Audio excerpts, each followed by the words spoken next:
Kenapa Ki lebih memilih dijual di luar pasar Kak? Kenapa nggak di dalam? Oh, luar pasar banyak pembeli. Kalau di dalam pasar tidak ada pembeli masuk. Oh, ada. Kenapa Ki lebih memilih menjual di luar pasar bukan di dalam area pasar? Karena di luar juga banyak orang lewat-lewat. Karena lebih lebih duluan dilihat di. Iya. Kalau untuk sekarang ya pembeli menurun.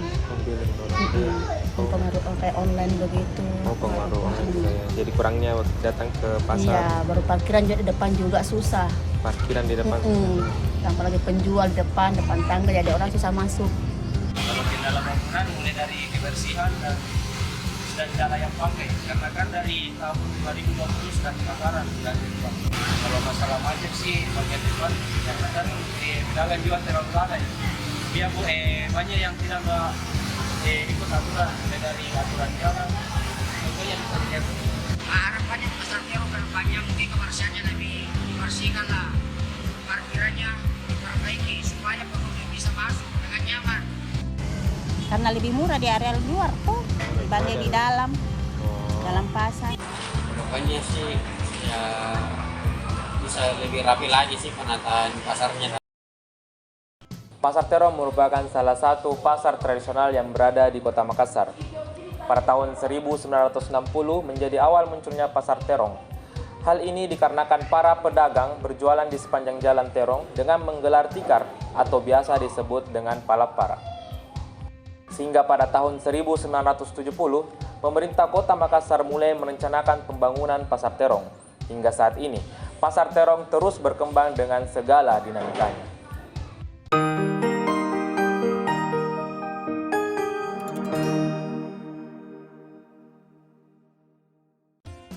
Judul perancangan ini mengambil judul Desain Pasar Terong yang berlokasikan di Kota Makassar. Bangunan ini memiliki nama Biflow yang memiliki konsep sirkulasi udara terbuka.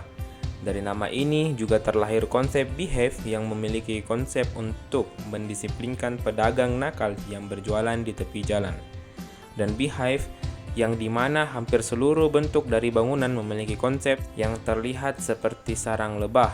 Bentuk ini juga merupakan bentuk ornamen Islami. Dalam perancangan ini menerapkan konsep sustainable architecture atau arsitektur berkelanjutan, di mana dalam konsep ini diterapkan metode hemat energi pada bangunan dengan aplikasi Edge Green Building. Selain konsep sustainable, konsep arsitektur Islam juga tentunya diterapkan ke dalam desain. Dimulai dari konsep hablum minan nas, hablum minan alam, dan hablum minallah. Inti konsep dari hablum minallah yaitu segala bentuk keagungan serta kasih yang diberikan oleh Allah kepada hamba-hambanya. Pertama, bentuk kasih yang Allah berikan ialah menciptakan desain rancangan yang dapat memaksimalkan nikmat Allah. Misalnya, nikmat cahaya dan nikmat air hujan.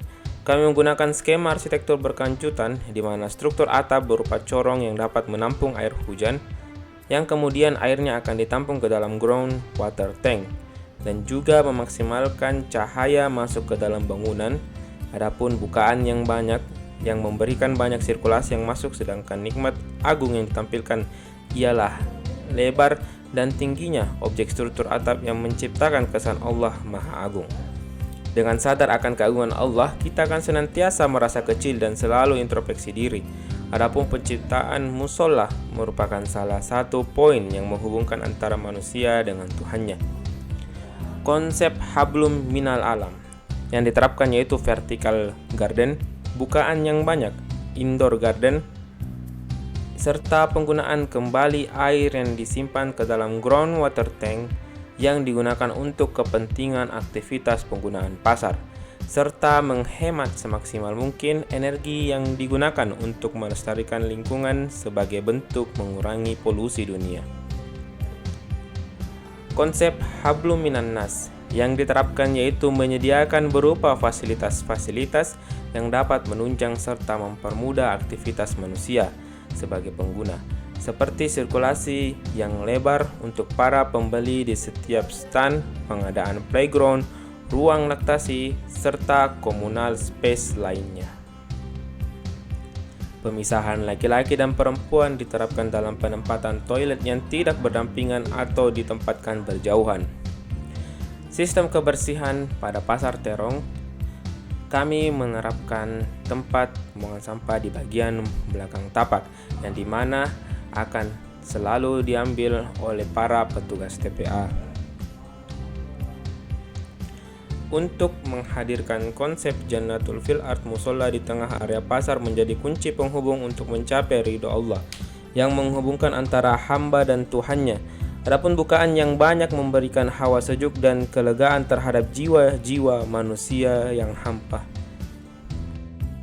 Karya arsitektur harus efisien, misalnya dengan prinsip luxurious in simplicity, artinya mewah dalam desain tapi murah dalam pendanaannya, sehingga menghindari kemubaziran. Sesungguhnya pemboros-pemboros itu adalah saudara-saudara setan, dan setan itu adalah sangat ingkar kepada Tuhannya.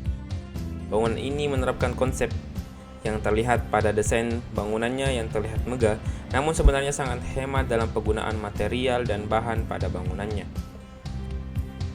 Bangunan ini lebih cenderung menggunakan keseimbangan simetris di mana terlihat pada bentuk luar dan tampak bangunan yang memiliki banyak kesamaan pada tiap sisinya. Kemudian pada penataan ruang dalam bangunan yang dimana desain losnya sama dengan los lainnya yang memiliki peruntukan jenis barang dagangan yang sama.